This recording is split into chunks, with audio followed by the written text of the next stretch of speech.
I think there's a chance we might have actually lost that person because they kind of feel cornered when they could not be Eve or and it could be Eve. You know, Exactly. Renee, I hope you hear me. It Yeah, could be Eve. exactly. This is why the anonymity. Also, this is all show material. This is all, Yeah. even though We're we going, haven't right? officially started, we're already going. Yeah. Yeah. So this is all part of it, people. This is all part of it. Drama is the flow of dopamine, and dopamine is the calories of change. So the drama is okay. Um, the last, since we're already here, hi Renee, good to see Hi, you. welcome to the mat. It is 2.16. We are here on a Wednesday hump Yeah, day. Great to be here, everybody. Really appreciate you hearing and exactly. witnessing and just watching this whole thing unfold. Yeah, This yeah. So whole we're right on the relationship. mat. We really are, We are on the mat. It came out with a, yeah, let's go. yeah, and we came out because someone named Zolia Brumley came in, and rightfully so. Renee is thinking that this could be this other person, and then now there's this. Oh well, who is this other person? And so this other person is uh, someone who, if you were just to look at their behavior last time, you'd be like, oh, what's the big deal, right? I mean, the shallow witness would say that person's great. What's going on? That's the shallow witness. The mid witness is, hey, that person's kind of moving their name around. There's a mid witness. Then there's a deep witness, which, hey, wasn't that the guy that like 8 months ago started a fight with there's so there's Exactly. three levels of witness. Do you guys understand what I mean? Shallow witness is that guy's great. Medium witness is, hey, this person might be starting trouble. Deep witness is, oh my God, it's this person again. I feel constricted. I felt constricted the entire dojo. I was waiting. I was waiting for something to drop. And I don't even want to name this person because it's not really about the person. I want you guys to know that when you're running a dojo, an airship, however, it doesn't matter. You're going to see things, and it's kind of like running a bar. And except for I don't like the mythology of alcohol, so that's why I don't want to use it. But if you could picture that you're in your local tavern, and you just go there for the calamari because it's right on the water, and you're there, and all of a sudden the maitre d's like busting heads in the back, and I just need you to trust the violence. I need you to trust. Actually, I don't need you to trust the violence, but I want you to know that shallow witness will always see this as, hey, that's wrong. It will always look that way. And you will feel the opportunity to run in and rush in and go, hey, you're not being fair, even though you've been exceptionally fair about every subject that's ever come up before. This one is clearly a sign that you're evil and you. This is how it happens. And I'm a little bit gun shy because I am waiting for a fire that may never come. I am. The last time I had to fire a mod, it was just, oh my God, so many roaches. So many roaches. And so, welcome to Free Range Dojo. And it's even harder because Renee's really been the only one with like a billy stick for like about 10 months. She's just been sort of like, hitting it with her hand when people are coming in. She's like, "Hi, welcome, but what you got in your hand? All right, let's leave that out. You keep going." And this is, it's honestly, it's what it requires. And when you see the cuts happen, you may notice that things elevate. Because I notice it right away. I notice it. It always happens that way. It's as soon as that happens, the proportion to the weight of the dead body is exactly proportional to how much we float up, except for it's squared because you're losing the body, but then you're gaining the altitude. It's brilliant math. So anyway, that happened. That's as broad as I can say it. Um, I don't mind being specific, and it's probably going to come up. It's probably going to come up. My feeling is that maybe that isn't it. So I'll just say this one more time. My thought is, Renee, if someone comes in, this is to all the mods, but it's just my thought. My thought is if someone comes in and you don't know who it is, they don't necessarily have to show themselves, but it is your room. It's your mat. And I normally I would just not say anything, but also I feel that now that we have other mods, I can kind of throw some vitriol to you as a mod, Renee, and say, hey, well, I wonder if this is what happened. I like it. I like it. Yeah. And I have to say, I was kind of prepared for seeing something that looked a little similar to what I've seen come up in the queue, coming in with a different angle. So I was already like scoping the sky. So I could have been jumpy, but I'm also it's a very jumpy time. So when I feel that sniff, I go because that's my instinct. And I could, if I'm wrong, that I would love to be wrong. I would actually love to be wrong. Make me wrong, please. Please make me wrong.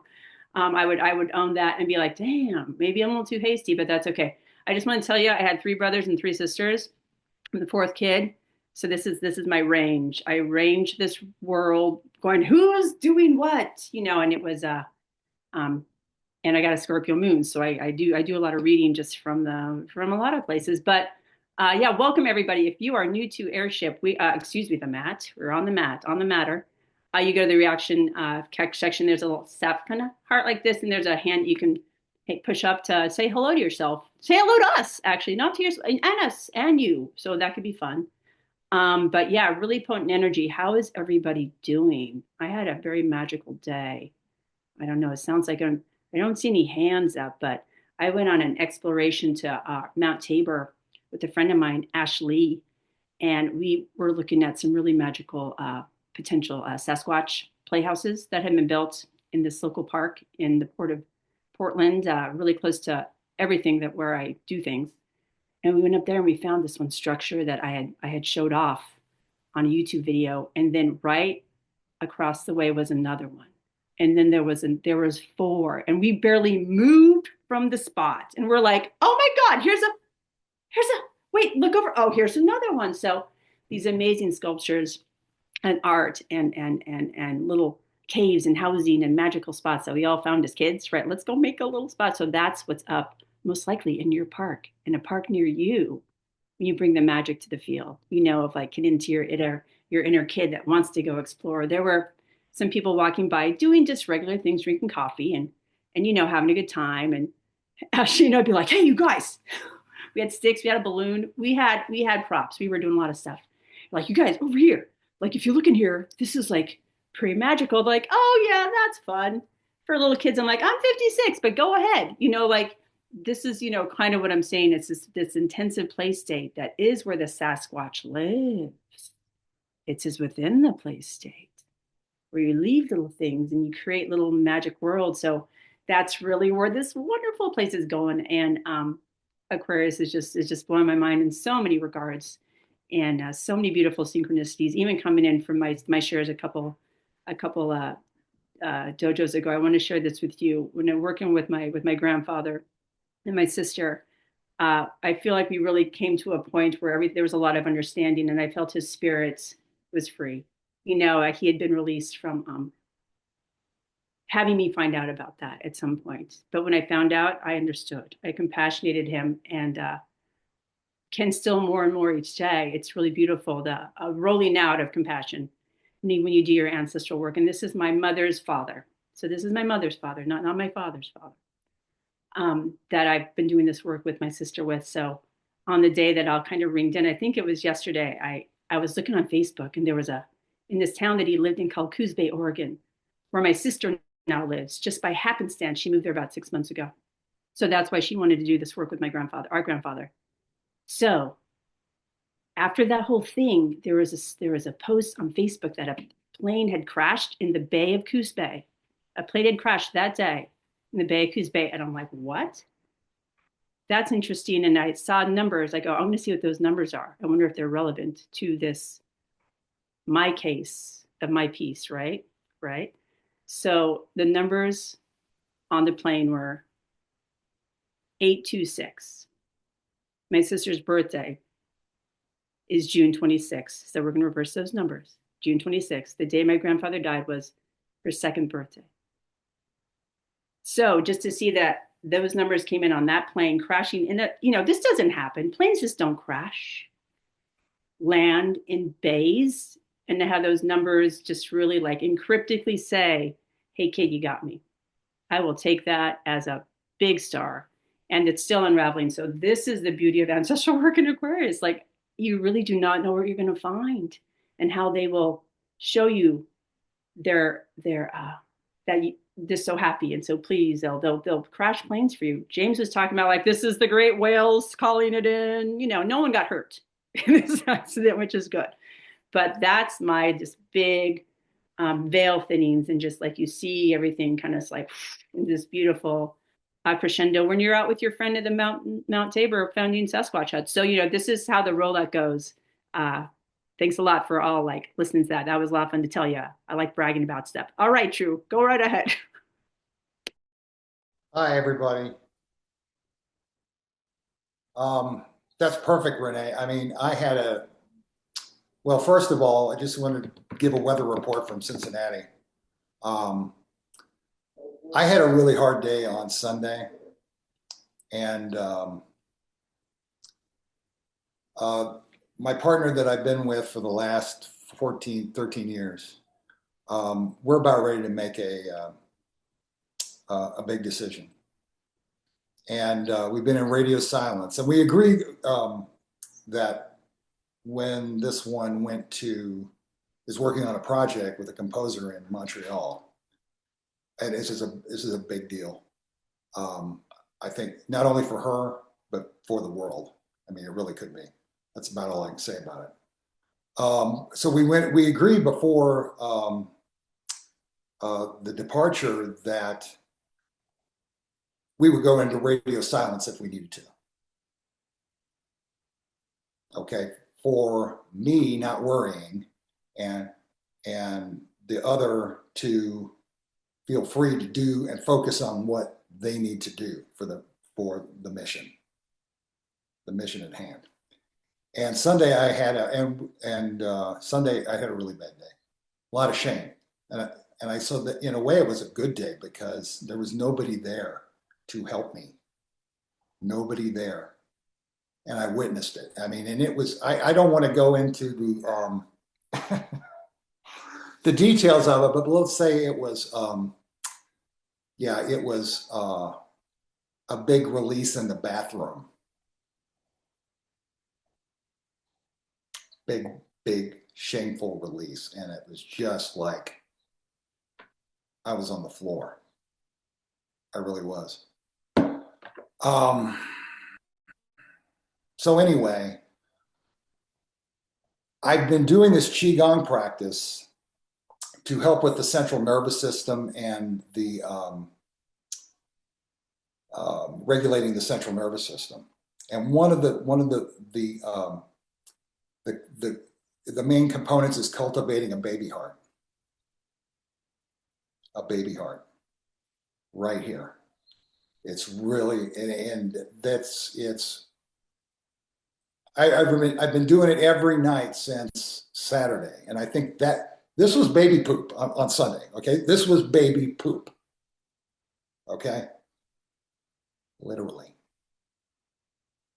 And I've been doing it every day since, every night before I go to bed. And I'm feeling better and better. And it's like, yeah, I reconnected with my golden child, I don't know, I guess about 3 or 4 months ago.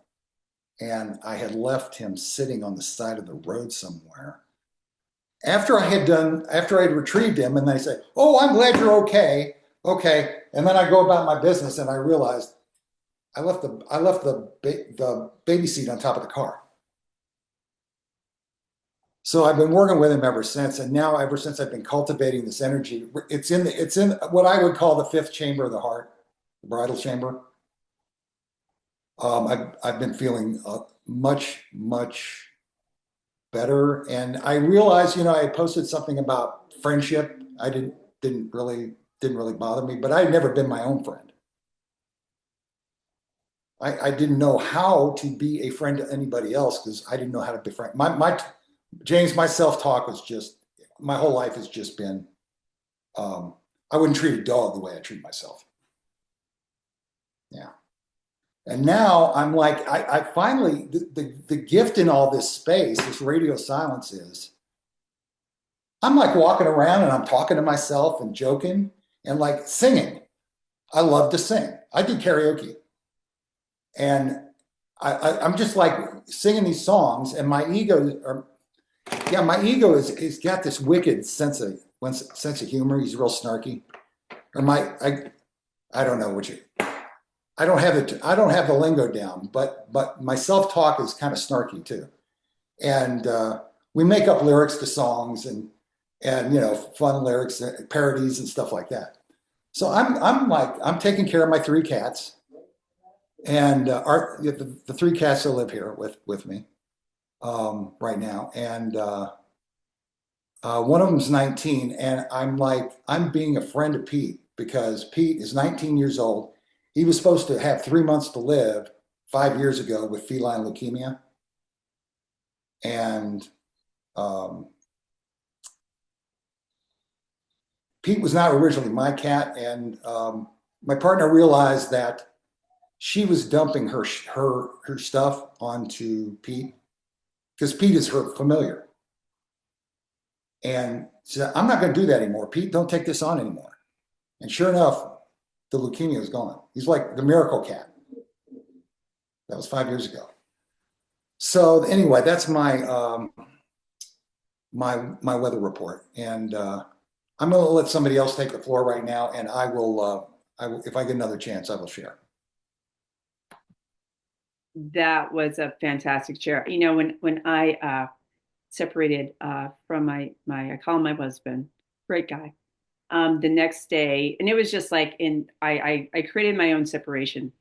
I had to create something so I could separate from him yet still live with him. It was an interesting thing I did with my girls and decisions. And do we even like each other? Do we even like you? I don't even know if I like you and I'm married to you. We got to figure this out, right? So when I kind of made that declaration and basically stepped out of the relationship, the next morning I was throwing up on my hands and knees outside, just throwing up from the depths of places I didn't even know I had. And I could barely crawl in the house. I just learned Reiki, so I was doing Reiki on me just get me back. I was cold, it was like 30 degrees. I'm just like, no one knows I'm even out here.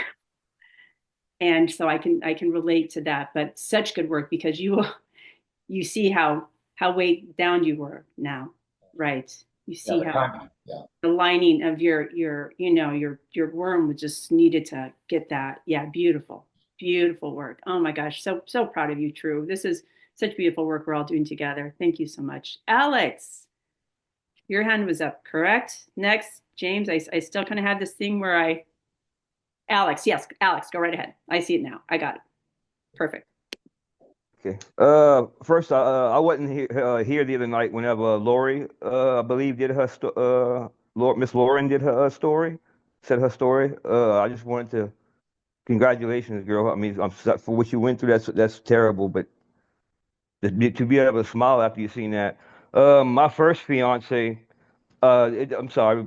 James was talking about the other day about how some of us aren't supposed to be married, and that really hit hard. My first fiance was I knew I wasn't supposed to be marrying this girl, but I fell in love with her. Um, her brother was one of my best friends, and I took that as I let her do things to me that I wouldn't accepted. I would have never accepted before from any other person. She put me through things through hell. I mean, this girl would be riding in the car with me, and if she thought that another girl was looking at me through the rearview mirror, she would rear end the woman and cause an accident. Uh, well, I was offshore and I had this feeling while I was out there, she wouldn't answer the phone calls and she never did it before. And I had this feeling that she was doing something, she was cheating on me. Well, we had a big old fight and I came home and for some reason we weren't able to spend a whole lot of time together because I had to go do this school at a place I was working at. Well, I was on my way to school and I get pulled over by the police and I get arrested for speeding. I had given her some money to pay a ticket before I'd gone offshore, because I wasn't gonna be able to do it, and I didn't have time at the time. Well, come to find out, she never paid it. She spent the money on drugs.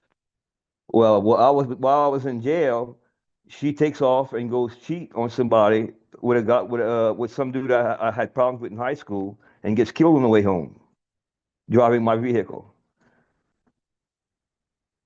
I had a long time. I had to think because I figured I had caused this somehow, because I figured I took it as karma. Years go by. I meet my second fiance. Um, Similar. I had feelings, that I wasn't supposed to. That this wasn't for me, but I went against everything that I was feeling, my intuition, Hey James, and why you being such a bitch, bro? Why you kicking me out? I paid. Sorry, Alex. I think that's who it is, Renee. ATK right there. That sounded like. I'm so sorry, Alex. that's okay. This happens. I couldn't hear you, Renee, but that was Yeah, it's been the same guy the whole time. I'm kicking him out. I've so kicked him out three okay, times. so just so you know, it's actually not Ziola is actually a real person. That person was actually I've got their emails here. So I'm just Mm, clarifying. okay, cool. This is it's not me trying to say you're wrong. It's me telling you this is Yeah, how delicate it is. That yeah, really yeah. was a different person. So Right. ATK guys was originally named Eve on the chat, and then last week was Venata. I don't know Yeah, the names keep changing. So, something. So I'm apologize, guys. This is how. Well, you heard what I said at the beginning, and honestly, I haven't even been focusing because I've been more trying to make up with Ziola here, but okay, uh, sorry.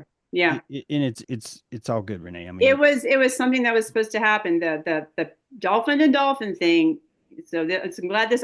My apologies, but I think they'll be able to see why I felt this way by yeah, the result we just had. So there's a reason. yeah, Great The dolphin intuition. kind of freaks me out, and the name I don't isn't a name. I'm going to yeah, be so odd that they chose that to be their thumbnail. So again, Aquarius is really fascinating. I'm so sorry, Alex. yeah. Go right Alex, we really That's stepped okay. all over you there. yeah, I know, That's Alex. all right, Alex, man. you get it, right, Alex? You get Yes, this ma'am. energy. Exactly. Yeah, This is it. exactly. I'm Aquarius, man. I know exactly. I got a very good intuition. That was my whole thing. I never listened to my intuition. My intuition. I was my whole life. My father, mentally and physically, it was torment. Even to this day, he still tries. And it's so now that this is happening, and I'm finally starting to get my power back to see that my call it ancestors, call it higher self, call it spirit guides, are so in charge of what's going on. Now you have a choice. I mean, we all have free will, but I guarantee you they have their finger on it. And as soon as you start making the right choices, as soon as you start listening to your intuition, as soon as you start being grateful for what you have, that's whenever the ball starts rolling again. But it took me losing two people that I thought I truly loved, and it brought me to my knees. Was back in 2017. I was making tons of money. I was making more money than I have ever made in my life, and I was miserable. And I couldn't figure out why I was miserable. And one day I was in my grow room. I just started researching, just started waking up, and I was growing cannabis, and I was making oils and healing people.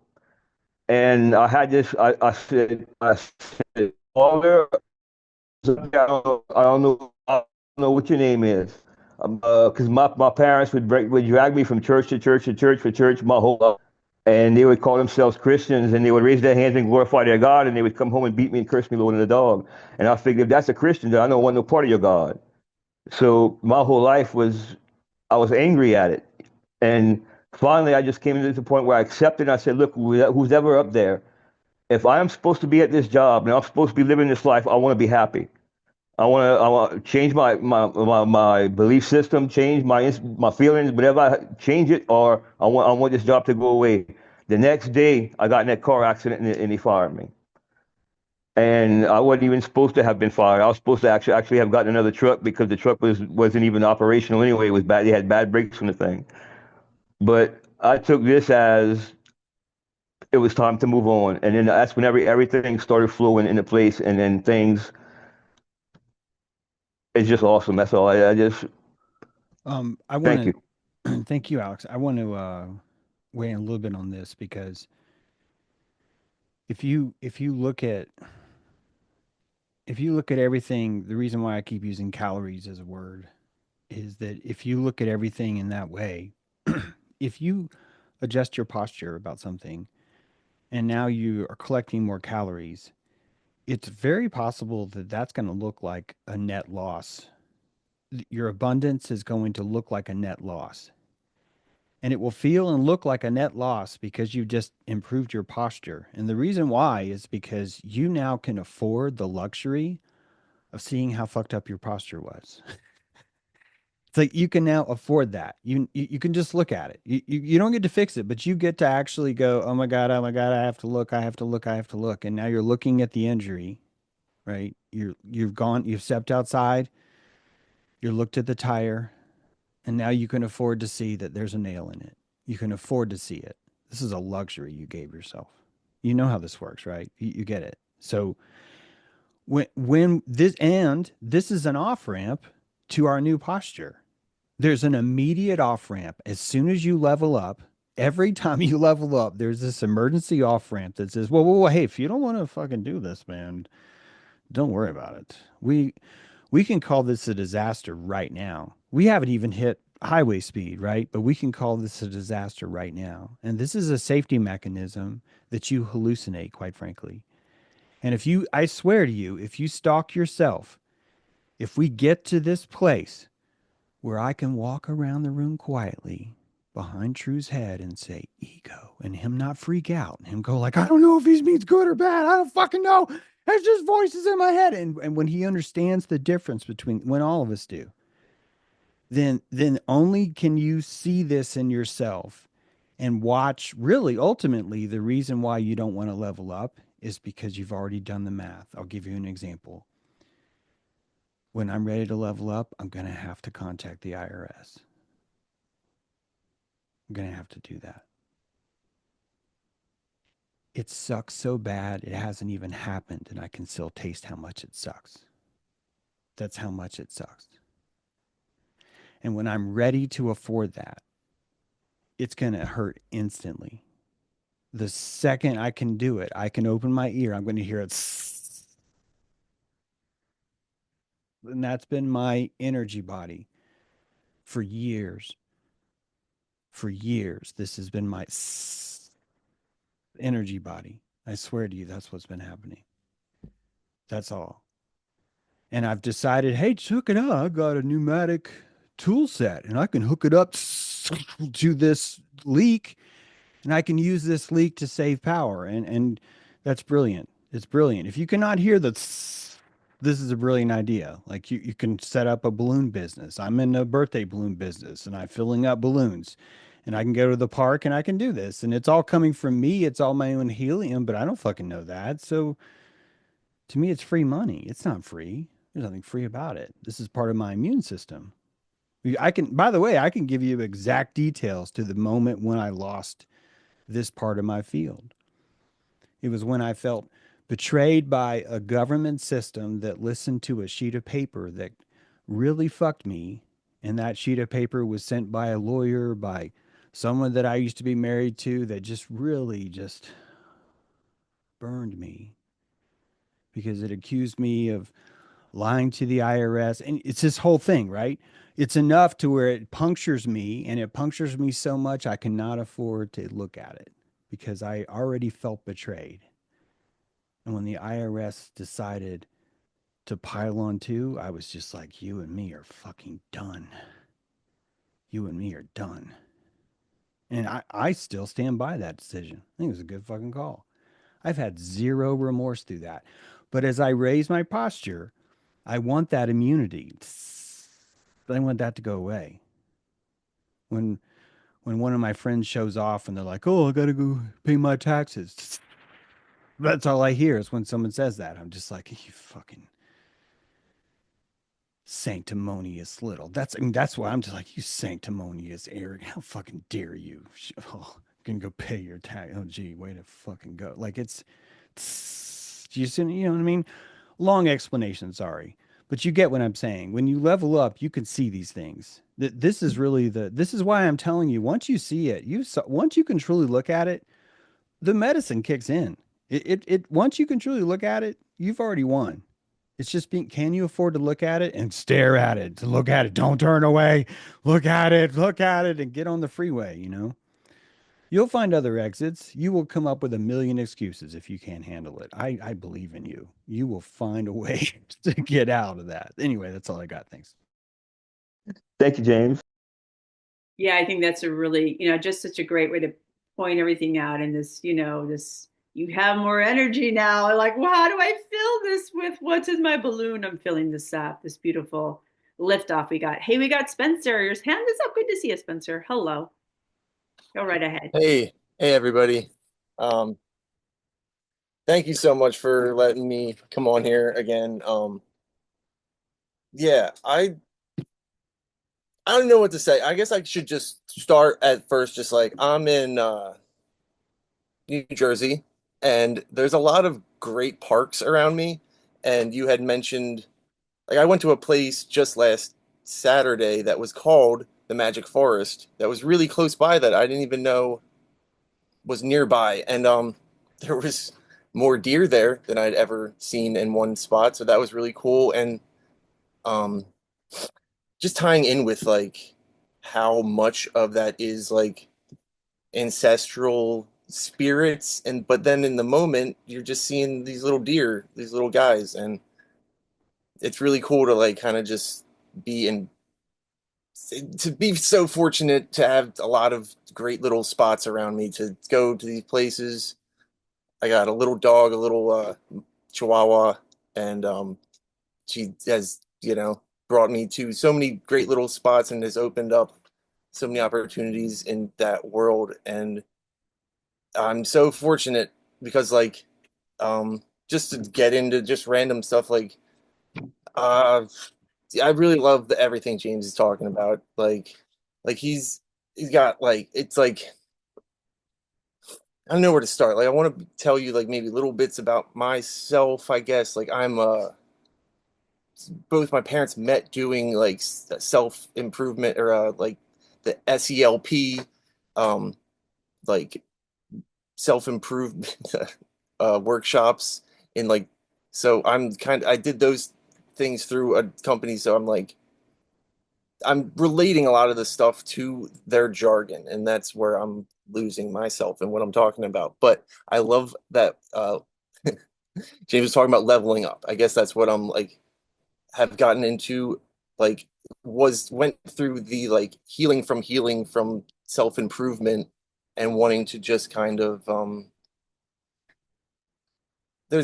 like there's so many things that like I guess seeing myself now, like I'm kind of losing myself, I'm losing the posture because the thing I wanted to talk about was just like earlier saw a bunch of birds and ducks, and that was the birds were like flying so close to us, and I don't even think about how like a good friend had passed last year, and I'm like, these birds could be that past person and that the other past person, and like how those things like are there, and to be like just happy about like that could actually be a thing because I forget it. You forget about it. You kind of just forget that like these are just birds and these are just deer and whatever. And to just add that little bit of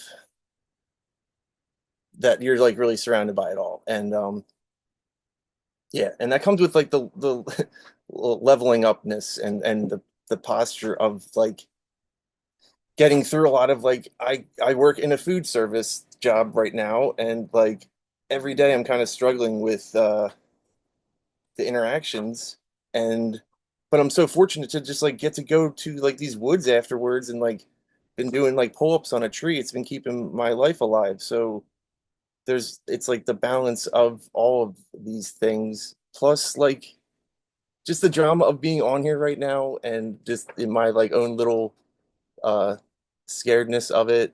And I just love that everyone's talking about like all these things, and there was that guy that jumped on here and just started talking shit, and that was like a whole thing that I don't even want to know about, but also like whatever, dude. And uh I just I'm really just fortunate for this right now, and just want to just keep uh something going, like just at least the magic part of it, and tying in with like just how you kind of have to go through the cycles, and it may honestly be I don't I don't know honestly, but it may be like transits of astrological things happening that we don't even that maybe like there's there's all kinds of stuff that it When you say food service, Spencer, I hope you don't mind me interrupting, but yeah, when you thank say you. food service, what exactly do you do? So I could just go, it's kind of funny. So it's called Naked Lunch, and it's Okay. like named after the book, and it's got we make a kind of like it's the extension of an organic grocery store, so we get all of the stuff that they're using to feed people, and it's pretty great in theory, but it's just a lot of hard work and a lot of weird letdowns. Yeah, tell me about those. Tell me about why is the work why does the work not feel like doing pull-ups in the forest? What's Yeah, missing? so it's like the place has this kind of front that it's providing all of these great things, which it is, but then there's a lot of the fundamental like groundwork things that the accountability and the um expectation and even just the presentation to the people that are hungry and they don't really know what to do about it. So I'm there, and when I don't feel like being the steward of how to do that thing, there's a lot of like miscommunication that happens. So it really had me like have to step up and like kind of lead people through being hungry and how to like proceed with just being all like held to some line. I'm on the line there, just like teetering between like and putting on the mask too. I mean, like I sometimes I'm have a really hard time putting the mask on, and just at least, but I can at least just keep the love there. That's why I just like try my best to just keep at least putting love and energy that's just neutral at least into the food. But yeah, there's and it's been a long journey being at this place. So I appreciate you humoring me. Well, I'm not humoring you. I actually am trying to pull you on the mat a little bit in the sense Yeah. of figuring out what is not fulfilling about that. Because, for example, if you're in a high pressure situation, there's a lot of flow state there because everything relies on you doing it right. So you enter into a kind of mode, and that mode feels good because you're optimized, you're fighting at efficiency. You feel bad if you don't make it or if someone's food is cold, things like that. So to me, a restaurant is like one of the most, probably the most fulfilling places to work if you have a conscious appetite because you're feeding people, at least if you get to see it. I don't know if you get to see people eat because I don't quite understand the business model of No, naked yeah, lunch. it's just a very small cafe basically. Okay. So there's a lot there that should be scrumptious. And I'm not saying that, how dare you, Spencer, not find your job scrumptious. I'm more saying that I think you will find that is like a awesome dojo. It's like Oh a yeah, I know. That's why I'm so like every day I get to do these things, and I'm very like happy about that. And then I fall short, I guess, and that's where I'm like, yeah, that's where the trouble comes up. Yeah, yeah. I'm just kind of pondering.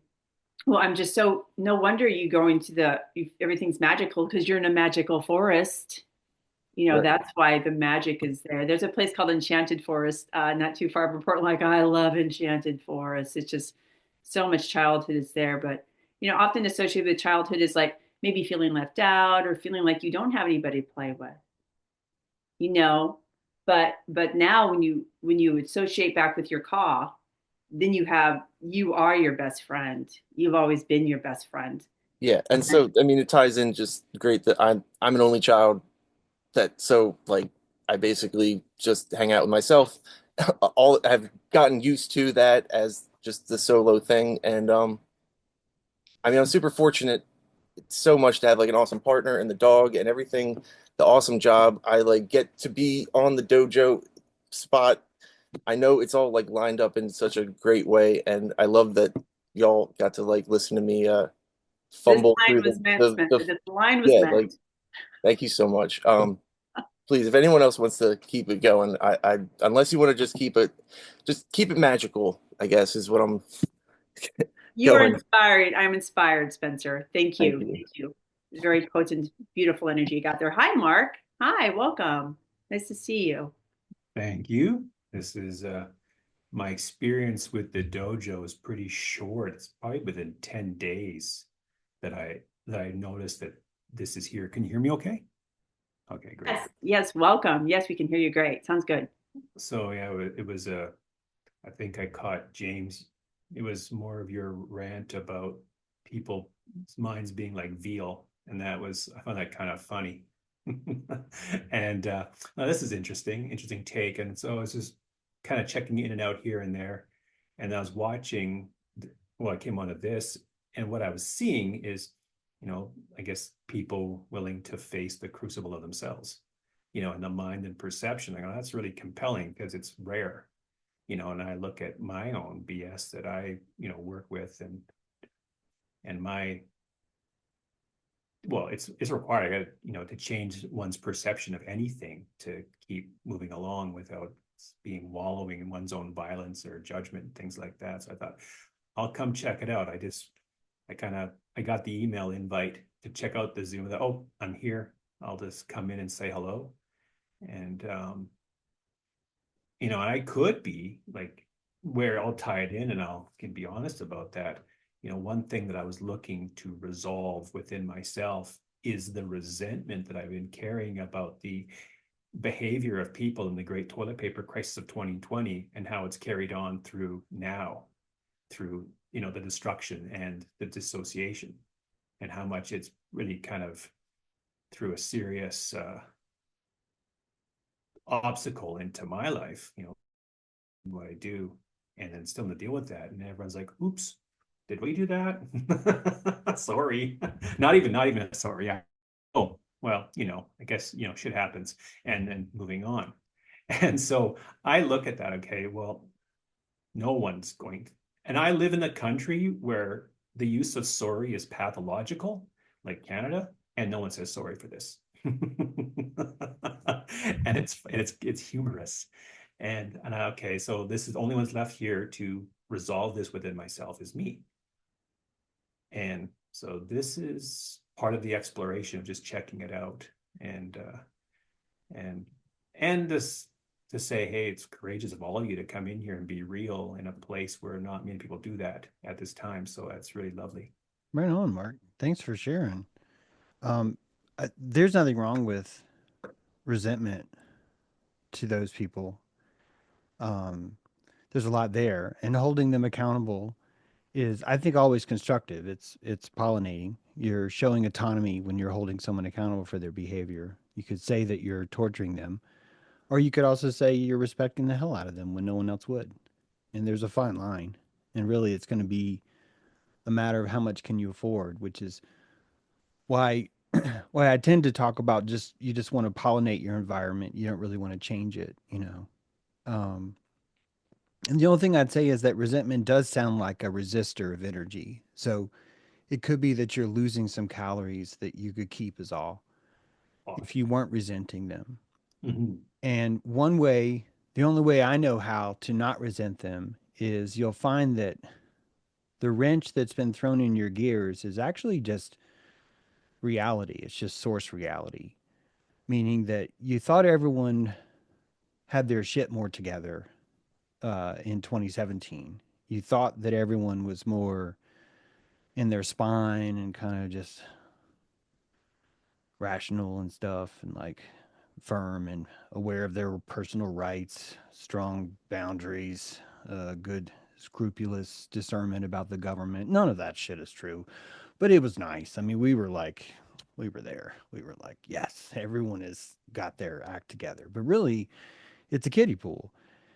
And the first thing you're gonna notice is there's a lot of pee in here. Like these kids have been peeing in this pool, and I'm in here with them. And there's the resentment. Is that I think that's really in my mind. That's what I resented for a long time was that.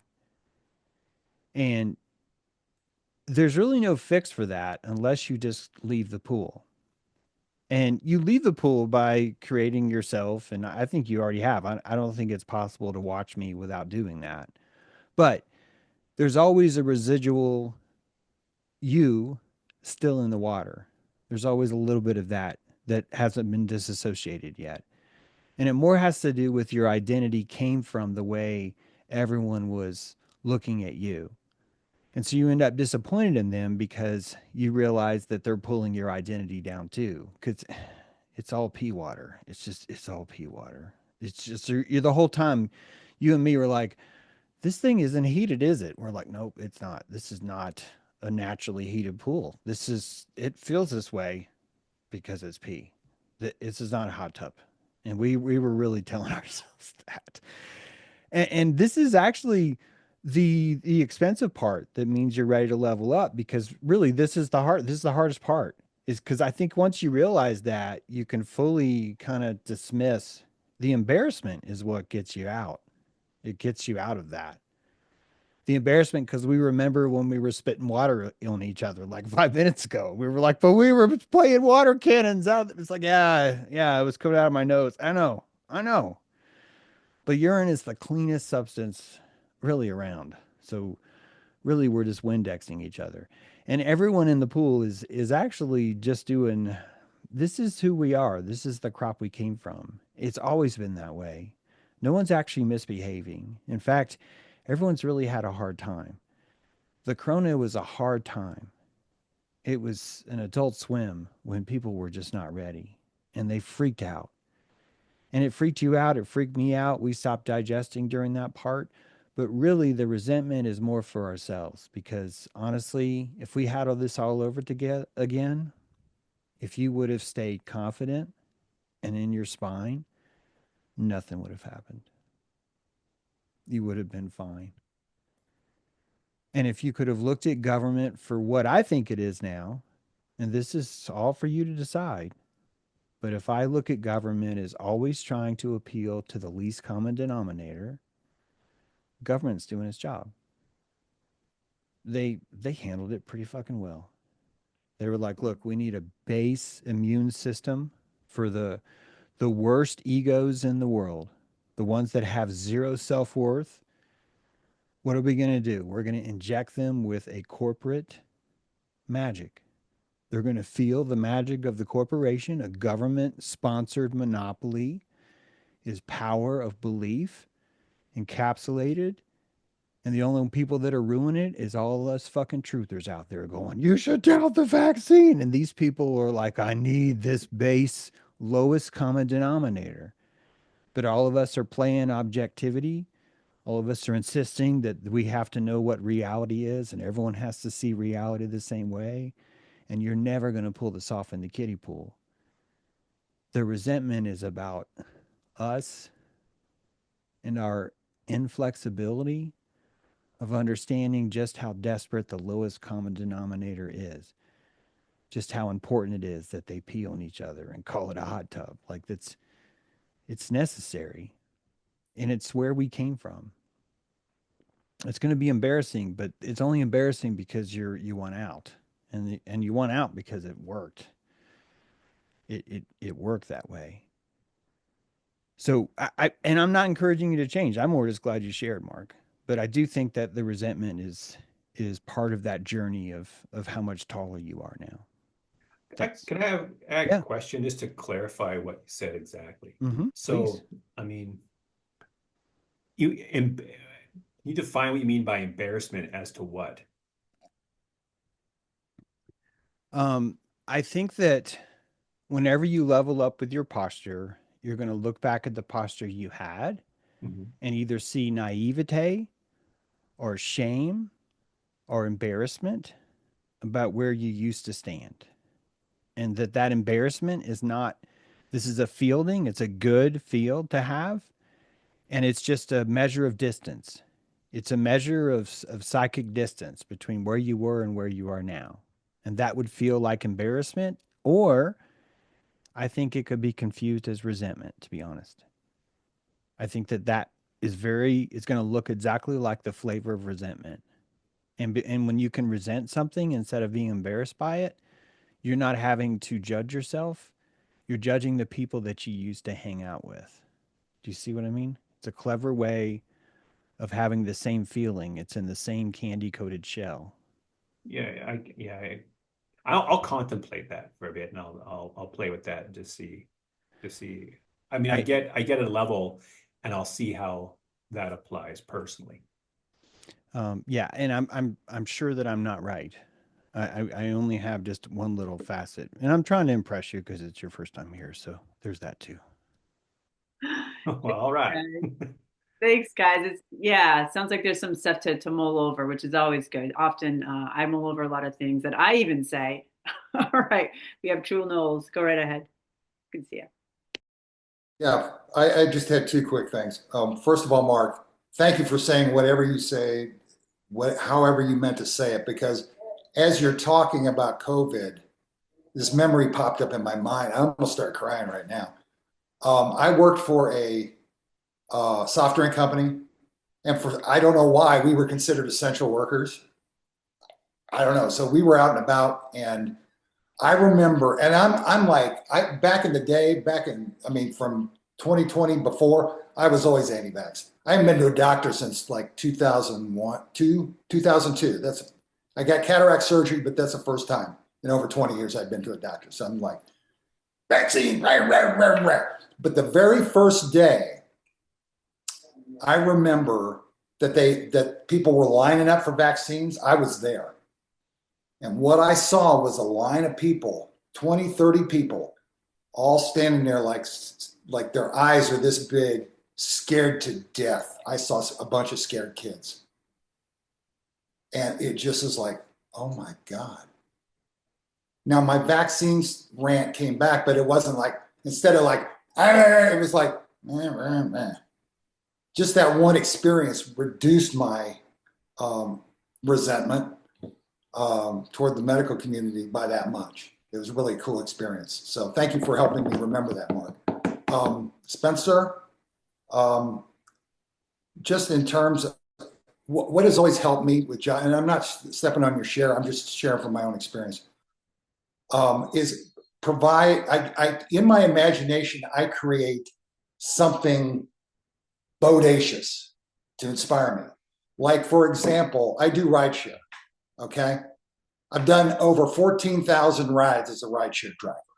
When I first started, I didn't have the language of this, but it was like, God damn, I am mayor of Hyena Town here. You know, I mean, just the behavior I observe, the conversations I overhear, people are talking on the phone. I'm going like, holy shit. But about 2 years ago, I came up with this bodacious idea. It's like, I'm a knight on a holy quest. My car is my trusty steed. Let's go forth and do great things. And it's really been ever since then, I realized how proud I am of my driving record, of my ratings. And as my pride increases, my stress increases. Okay, because I realize how valuable those people are in the back, because I hear those stories. And those are real stories to those people. It's not my judgment. And the more pride I get for having that, and I tell everybody, have a blessed day when they get out of the car. Everybody. I say, you all have a blessed day. You is ambiguous, so I'm including myself. So that's all I can say, Spencer, is you can find a way to, you know, just use your heart and your mind to come up with a, you know, another way. That's all I got. Thanks. Oh, thanks for chiming in, True. That was some good tips. Good tips. I like to play a lot too. Go ahead, Brad. Good to see you, Brad. Hello. Good to see y'all too. How's everybody doing? Well, I hope. Yeah, the 2020 was definitely a trip, and it was a trip for me because just from where I came from, I was already in the headspace of I already think it was all manufactured this kind of way. So for me, as soon as it started happening, my sort of response was, well, this is kind of a social engineering thing. So when I watched the people around me and how they reacted and how they tried to appeal to me, because I had already been through all my friends and family, the conspiracy theorists, you know what I'm saying, old hat with me, and a lot of y'all know this. So by the time that happened, it was kind of funny to me when people would kind of appeal to me and I watched they oh, we all need to go home and we all need to like not go out because this is for everybody. And I play tennis. You talk about playing, that's Renee, that's one of my plays. I got into tennis. I spent so much time on the tennis court, now the pickleball court too, which I don't know if y'all know, but there's a death match going on between pickleball and tennis because they hate each other. And I love them both because I just like to play. But so they shut the parks down, right? And most of my friends were in that headspace, like you say, Mark. And it's and I'm getting to the point of resenting the people, right? So these were my friends telling me, don't go out to the tennis court. And I'm like, okay, whatever. So I still went out anyway. So at first it was me and only one friend of ours in the group that showed up at the tennis court and played. And all those in our friend group who were so scared and nervous, masked up and all this kind of way, they asked, hey, did anybody mess with you? And we were like, no. Within 2 weeks, the whole group of the tennis crew, and the tennis court parks were closed, but we were in a neighborhood tennis court. That whole complex was full. And I think all it took was them seeing a few people getting out there. And so the people that had that fear about them, a couple of them come out there with masks and gloves playing tennis. And we're like, are you serious, bud? But my point was and it wasn't just my tennis friends, family. My cousin's a nurse. She was against the vaccine, and then she was for the vaccine. And all these people would kind of come to me and appeal to me like, oh, Brad, you've got to do it. And what I'm saying about the resentment, just because of where I was at the time, and I was not taking I had no fear over the vaccine or the COVID because I didn't believe it was what it was proper to be in the first place, right? So I wasn't coming from a place of fear, but I was kind of recognizing all these people thought they could appeal to me, and I thought it was a little bit humorous because I'm like, don't y'all know me? I'm like, so that kind of over time, I think the resentment can kind of go away normally just once. I guess we're talking about leveling up. Once you kind of get to a place where you understand, how these people are, but you also can be where you're not affected by it, if that makes sense. You just, it's not appealing to you in that way. And let's tie that into Spencer. You talking about working customer service. I work customer service too, and I actually think that's probably a good dojo for anyone to do, because if you've ever worked in customer service, well, never overestimate the customer's intelligence, because they will remind you time and time again. And I had a woman come out here just the other day, and she was asking me very basic something, right? And it can be frustrating because it's tedious sometimes, you know what I mean, dealing with customer service. And as I responded to her and gave her the instructions that she needed, you know what I mean? And they were very simple instructions. She would act confused, repeat them back to me and say, but do you want me to do this or that? And after a minute, I do realize this because I see this in people. I realized she just wanted to talk, and she knew she had a captive audience. So I just let her talk. And when she finished after about, 5-10 minutes, somewhere in there, I just told her as sweetly as I could. I said, ma'am, I don't think I can say it any more simply. You can either put your stuff there or you can put it there. It doesn't matter to me. And she laughed after that because she thanked me for listening to her. That makes sense. You know what I mean?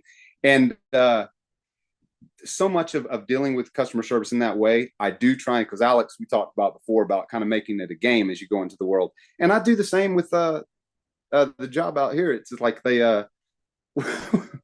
I just try and interact with the people. And hey, I'll put it as simply, like, as I've said this before, I just try and give them positive energy and smile if I can. And sometimes they irritate you and frustrate you, but I try and, you just try and move on from that. But anyway, I think it's all a very healthy growing experience. And lastly, Alex, as you were talking about Christianity, I being raised Christian, I think this is a common for a lot of us because I saw the posture of so-called Christians and I was like, this is what it's supposed to be. That's what sent me away. I went through atheism, and then I started going through all the other religions. That's kind of what spurred me to go on that exploration. And it's funny because it took all of that to sort of come back around and feel like, oh, I think I appreciate Christianity now is what I'm saying. But I also had to make peace with the fact that what a lot of people call Christianity practice is again, like say, Mark, you can resent them and it's frustrating because I could sit there and have a conversation with them and break down the fact of how their behavior and what their posture has is nothing to do with that. But they don't want to hear that. And so kind of let that go. And again, it just comes down to a personal journey in that regard. And so I'll wrap that up by saying I had to reclaim Christianity, if you will, from the like I'm not going to sit there and be anti-Christian just because this person calls themselves Christian, and it's like, okay, you do you, bub. But that's all I got, guys. Good to be here. Good to see everybody. Really great, Brad. Really appreciated that. Yeah, I strayed very far from any type of spirituality. I would call myself maybe, I don't know, not necessarily atheist, but what's the other one? I can't remember what it's called. They're kind of atheist, kind of not. I don't know, not really making a decision. But it was really beautiful to go. What did you say? Agnostic. Agnostic, Yes. exactly, agnostic. I forgot. It's such a like agnostic. Um, but when I did, get back into the forest and really connect to myself, is where I'm like, oh, wait a minute. You gotta be quiet and listen. You gotta be quiet and listen. And then, it's G's, it's us. G's, it's us. And you connect with that beautiful inner self that's you that has always been walking beside you, right? Okay, James, go right ahead, James. Hi. Hello. Um, I actually wanted to see if I could take a quick stab at at, at what ego actually is in the room and why it's good and why it's bad in both. And it really depends on how much you level up because we're talking about leveling up. It just makes sense. And if some of you think that there is self-talk in your field, and maybe you have a negative view about it. The self-talk is eating you. It's preoccupying you, it's possessing you, it's distracting you, it's criticizing you, it's calling you awful names. And all of that is demonic plasma, I think. It's just possessions. And those possessions are actually, until you exercise them, you don't know this, it'll never feel this way.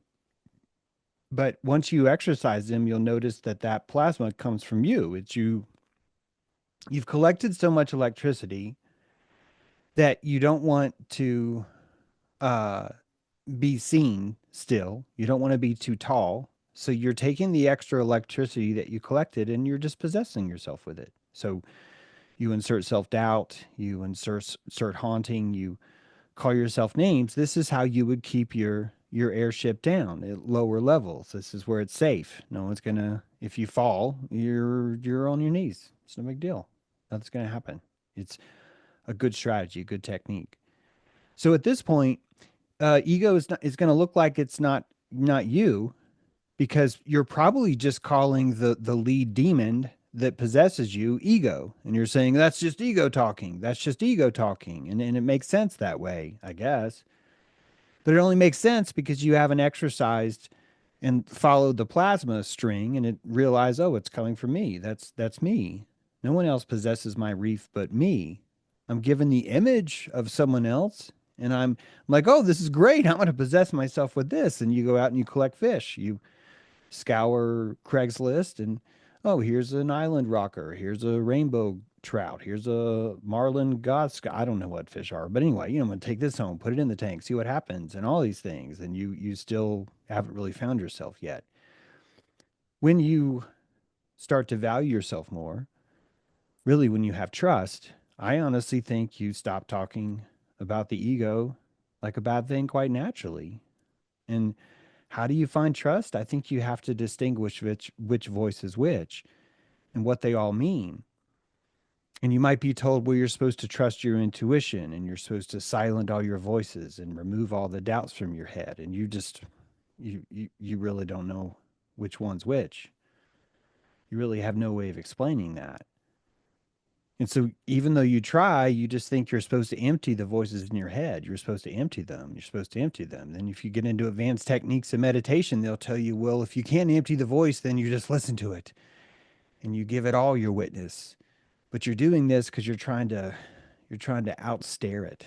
You're like looking back at your child and you're saying, What do you want?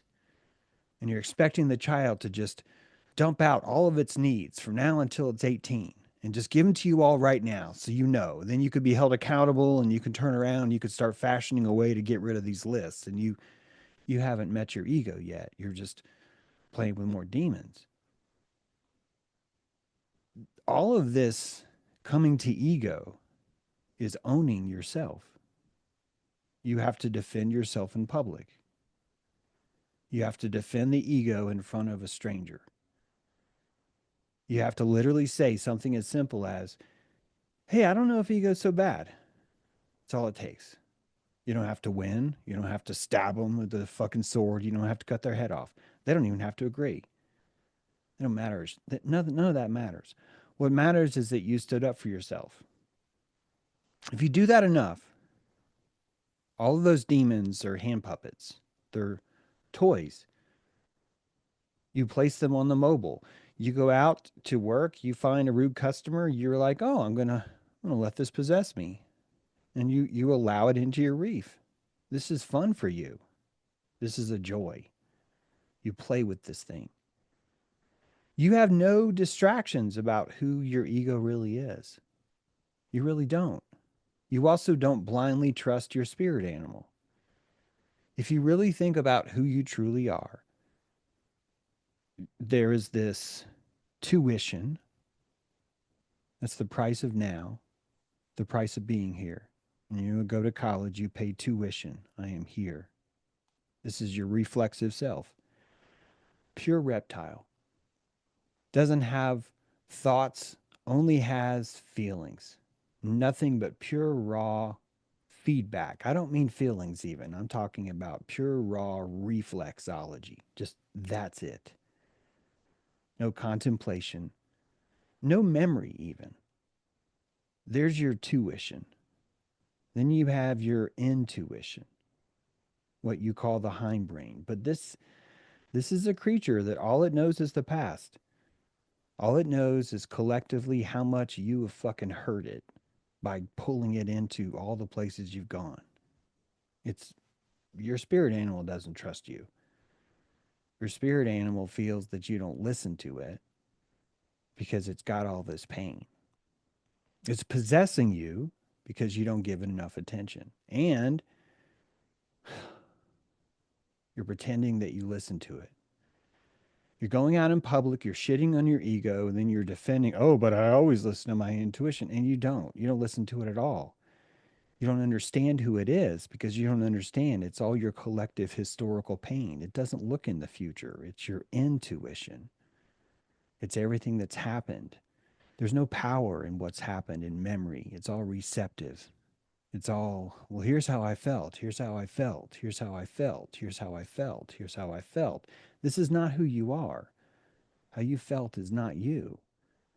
Your ego is the unification of three things: the reflexive tuition, the intuitive self, all the pain that you've ever endured, and your ex-tuition, all the things that you do not want to endure.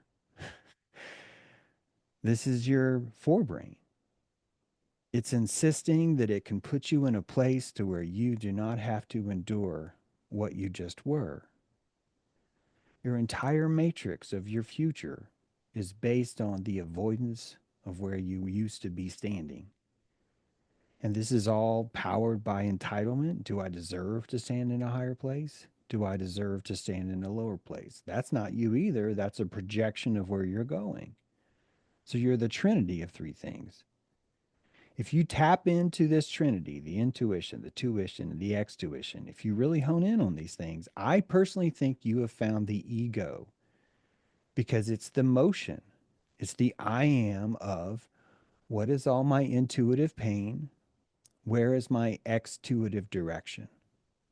This direction is time itself. It's focus, it's witness, pointed in a certain vector.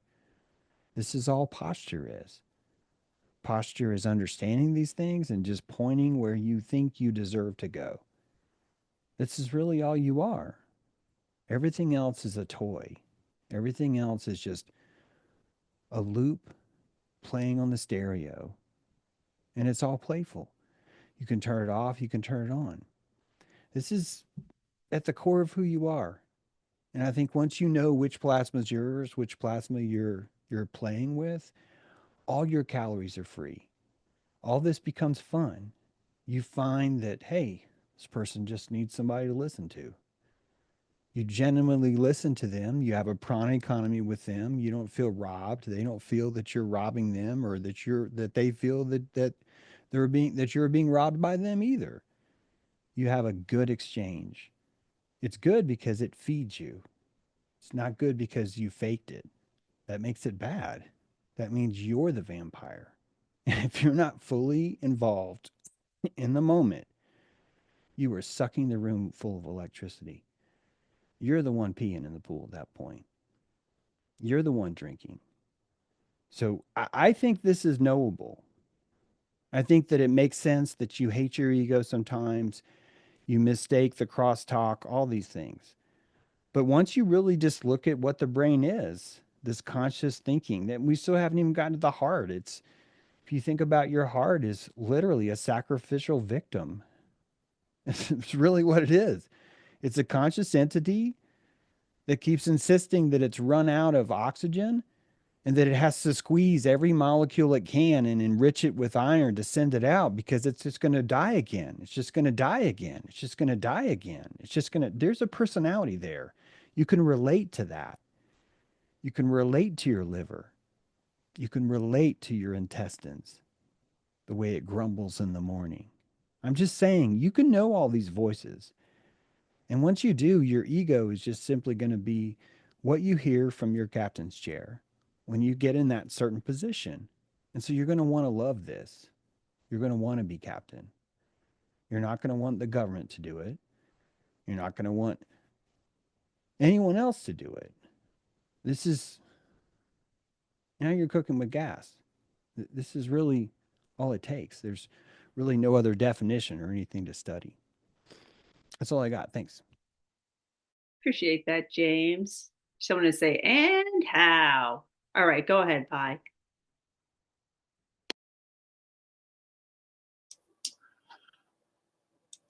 Well, I don't even want to try to follow that up too much. Just let that sink in a little bit.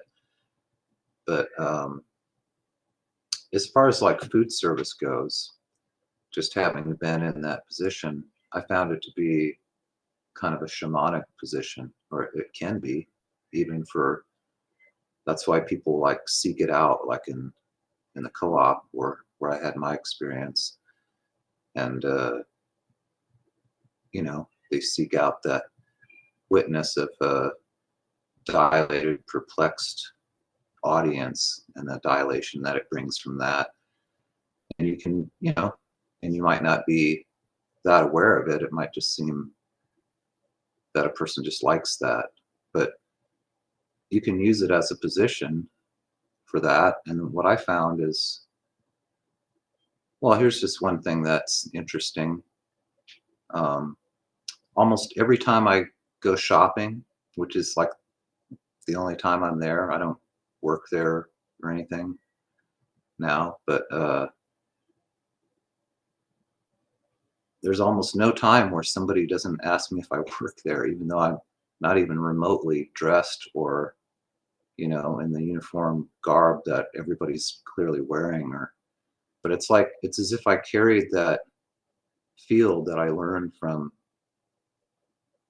doing that and using it as a shamanic position, and then I carried it with me somehow. It's just a weird kind of a thing, and just this idea that I kind of, I mean, it's a kind of a scientific idea, but the idea that, energy or data or anything, has mass. And so you're creating a more chaotic situation of entropy when you have these resistances. And if you reduce the resistance, you reduce the data load, and so you reduce the mass, and it has the impression, just as a natural phenomena, of leveling up, because you've created order out of chaos in that act to some degree. I don't know if it's perceptible, but it isn't really perceptible except to your except to your perceptions. It's not, you can't weigh it or anything like that. It's just an idea. But I don't know. I just thought I'd add that, because what's, if your ego is like some really good gravy on your potatoes, and your potatoes is your consciousness, it's like, you're gonna need you, the flavor you create with both is beyond that energy. And you can create energy with your ego. I think that's one of the things, that ego can be a tool to create energy. Like, you can save energy, but you can also, at least to your perceptions, like maybe feel like you're creating energy, which is a very powerful kind of a way to look at it. So that's all I wanted to add. I Thank would you. even I would push that even further to say that when you simulate someone, you are pinching off a part of your egoic consciousness and creating someone else. And you're building all of their thoughts and their will and their intention, or so you think. And the richness that you're able to simulate someone is purely based on the amount of calories you have to paint that picture. Do you want a stick figure likeness, or do you want something rendered as a 3D high quality image? And the ones that you feel seen by are the ones that are spending more calories on listening. You see, this is all from ego, and I don't say this lightly. The placebo, if you think about the idea that this is where all your lies come from, and it's the same if you think about your ex tuition is, I promise if we do this differently, this is going to work out. This is a lie. This is this is us going, hey, so if I hold my back differently, I can pull off this triple gainer or whatever. It's This is lying. This is the technology of lying. So the technology of lying would be, hey, I'm going to take a chunk of you and I'm going to say you're pi now, and now you be pi, and then that plasma pleomorphically, right? This word we've learned, pleomorphically turns into pi. And all the neuron references that I have for everything that's pi ever has ever said, all the cheese comments that just still crack me up today, like all the beautiful things that I know about pi, I'm able to route into that plasma, and pi talks to me. And you know this. I bet you that, not to show off, but I bet you I'm a fucking entity in some of your guys' heads, that sometimes you're driving around, and I'm like, hey, did you notice this? And you're like, oh, I didn't think about that. And this, you're doing the same thing because you've deemed me worthy enough to synthesize from the precious plasma that you have in your ego. And this is everything. This is why I think ego is so important, because it is I am, and the I am can say, I am Pi, I am Renee, I am James. I am all these things at the same time simultaneously. And this is who we are anyway. But when you start to value your calories, you can spend them in some colossal ways. And kind of to go back to what Pi is saying, you can build your own wind machines. You can build solar collectors that collect even more calories simply because you broadcasted your ego and placed it in a certain way.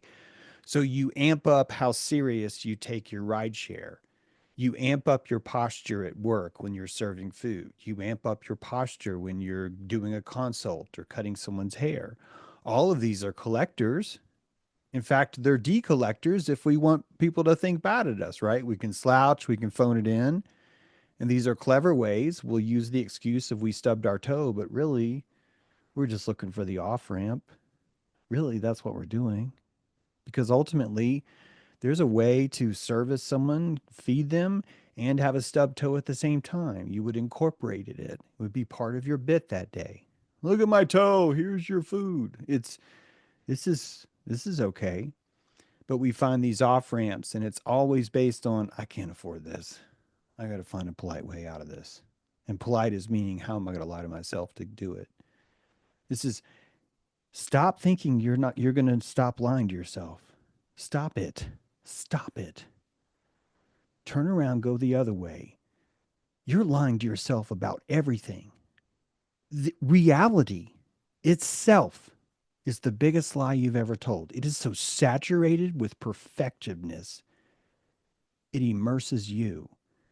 This is how powerful you fucking are. Of course, you're going to waste this on peeing in the pool and putting the energy elsewhere. Think about what happens if you bring this home to your crucible and you open the eye of Sauron and just people are like, holy fuck, that guy's right. He's dangerous. We got fucking, yeah, this is why it's scary, man. This is why, because you're a wormhole right here. Boom. Tractor beam, wormhole, all of it together. You get it. Oh yeah, we've got a lot of hands up. This is so great, all the hands up. Hey Sarah, go right ahead.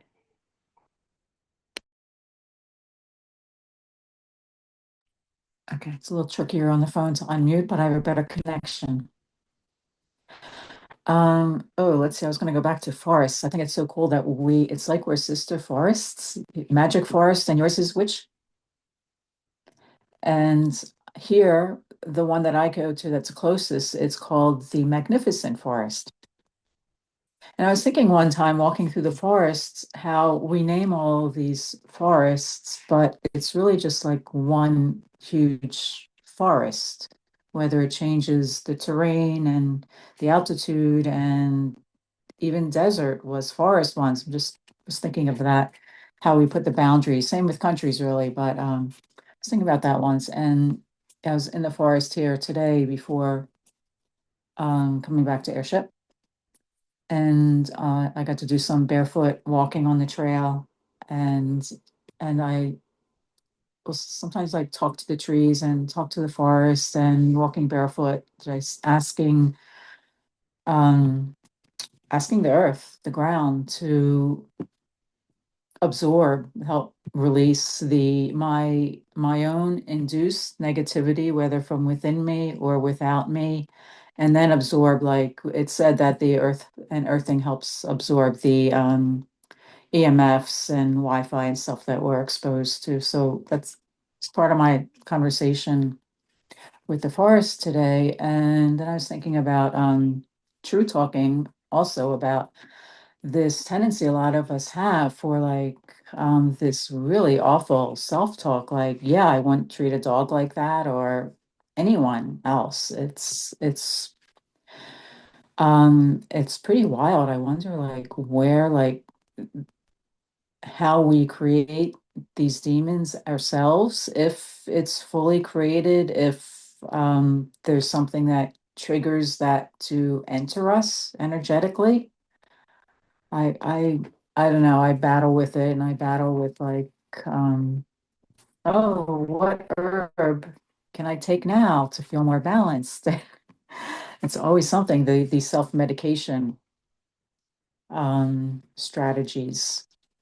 And then when you talk about this is hard of um what's it called? Leveling up. Am I still here? Yes, you're still here. Oh, okay. I just Second. have a little thing there. Um, so the one of the biggest challenges I have is no matter what I do, I really struggle financially, and it's kind of it's humiliating, embarrassing, and frustrating. Um, I'm intelligent, I'm creative, I have many skills. Yet I have never been able to do a mundane job since teenager. I've been mostly self-employed, without any real financial success, just getting by and like doing my creativity. And then I get bored doing one thing and do something else. And um, it wasn't as difficult to market myself when you have to like just go do crafts fairs or farmers markets rather than now everything's online, and it's so frustrating. And pretty much I live off of like Social Security, and as much as I like rail against wanting to be sovereign from government, I'm totally dependent, whether it's Social Security and this benefit and the other benefit, um and sometimes like I don't even know what to do, and I'm such an outsider from even thinking like, oh, can I get a job? But then getting a job without a serious high level profession doesn't even get you out of the hole, because you don't get paid enough to qualify for rent anywhere because it's so much. So it's a circle of like been wanting to move out of here. But meanwhile, while I'm here, there's the school across the way as part of this whole Jewish complex. And the previous principals started a garden in the back, and they left and it's neglected. So I asked the person who I was friends with when I was in the community here if I can take that on. And she's like, yes, go ahead. So I'm going to start at least pulling up the old growth and see what I can do and start learning about planting as opposed to just foraging, which I know a lot more about. So that's exciting. But then when I talked to her, she invited me for like, it's Passover this weekend, and I'm not interested at all. And my best Passover was when I was like on the way out of the community, and I decided I'm not doing any of this. I'm going to Mexico. And it was just fantastic. And people would ask me, like, oh, you're going to Mexico? You're going to one of those Passover hotels? I'm like, no, because there are such a thing. Um, So yeah, I won't do a Seder. I'll see. It's even to consider like going for a meal. It's hard for me to like be in that setting and that the rituals and the belief system, because there's no point in expressing a lot of things that I know now about it. Like, who am I to what I say, rain on somebody's religious parade of belief? Like, it's no point. Um, and I think that was it. And can I read another poem? Speaking of like self-torture from back in my Berlin days from Please 87. It's do. okay. Yes. Okay. From 1987, called Treason. I defy midnight, welcoming a crimson red curtain falling lightly upon me, through me, half moon on my shoulder, the other half concealed, deep in passion. I leap through a dimly lit tunnel underneath a wasteland where trains once ran, now walled off bridges, walled off time, evidence of some eternity, devouring forever each moment, to spew them back again, but together as one. I travel still to the moon without returning. Through the tunnel, backwards, into a mirror, I press my body close to life's double, never noticing the hands around my throat, coldly familiar, my own. Traitor to my dreams, faithful to my nightmares, I frolic in the quicksand of myself.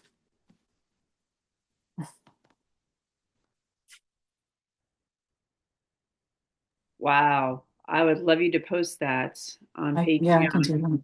Yeah, I mean, I felt a lot there. I felt a lot there, and I really want to, you read it kind of fast, and I understand why, but yeah, there's a lot of, thank you for sharing that. That was 1987. Yeah. Yep. Yeah. Yeah, just you kind of think I go back to 1987 and I think, what was I doing in 1987? So it seems to sync up with kind of how I was feeling. A little trapped, Hmm. little, so yeah, I would love to read that again. Thank you so much. Hi. And that was a great time in my life. It was like so creative. I lived in West Thanks. Berlin. I was writing every day. I did fine art. I did this pyramid project Yeah, all around, and I made clothes and sold them at Fashion Week and in boutiques, and made jewelry, and like I, I like to like attribute a lot of it like, oh yeah, there was no computer then and no iPhones, and just did stuff all the time. And I had a social life and I had friends and like Mm, yeah, there's some nostalgia there for sure. I'm really excited about you going over and working in that soil just right across the way from yes. you. That sounds like a really good place to do some deep, oh yeah, deep Mhm. soul work. Congratulations on setting that Yes. up. That's and your CAW being there to kind of get you there. It's a perfect alignment, it seems, for the right nows, right? Yeah. Yeah. Yeah, That's you're right. gonna grow some flowers or something. It's gonna be pretty good stuff. You're gonna grow. All right. Vegetables. Ooh, vegetables. Yummy, yummy. Hey, Deb, go right ahead. Hi, guys. So I have a question. Um, so I have a lot of problems with my body and with energy and pain and chronic bullshit. And so, anyways, I stopped listening to the voice in my head because it kept telling me how bad I feel. And so I'm saying, okay, I'm not the voice in my head. That's not me.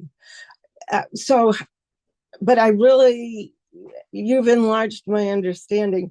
And so but I like to name everything. What am I calling the voice in my head that tells me how crappy I feel when I don't want to listen to that? I really don't want to buy into it. Yeah, it would be disassociated. And so you would call that anything but you. That's the answer. Is it's going to be anything but you, right? Okay, that makes sense. And this is a horrible thing to say to you, Deb. Anyone with chronic pain should call me an asshole for saying this. No, But go ahead. I think that the key is it's the heaviest weight. It's more weight than anyone here could ever lift, including maybe yourself, maybe.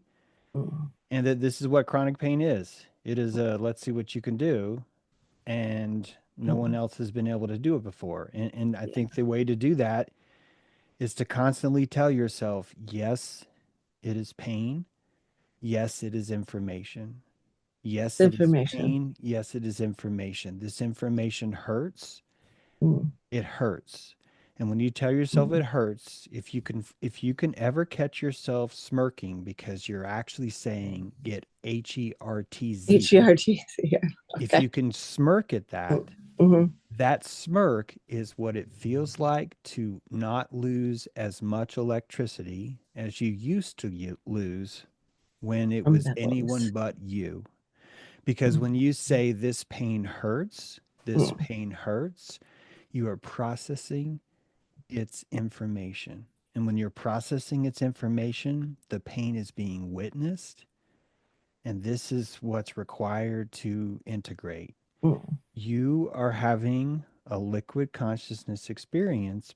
I know just a tiny bit about your condition, but the CSF is the fourth state of water. Got to talk about this with Lori, but the fourth state of water is thought.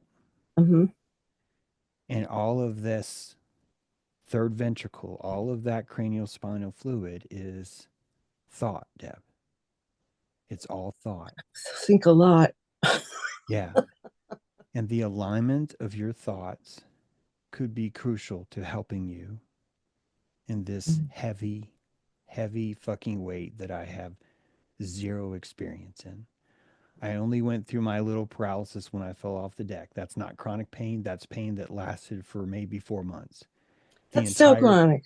But still, the entire time, Deb, I knew that this probably wasn't going to be my medium forever. And this is the only, that X tuition of me telling, because at the time I didn't know, but that X tuition and me saying this won't always be here is the only reason why I could say this is information. This hurts. This hurts. This hurts. Oh, this hurts. I would do it like this because I'm trying to play with it. I'm trying to ride its rhythm and go, man, this music is hurtful. It hurts.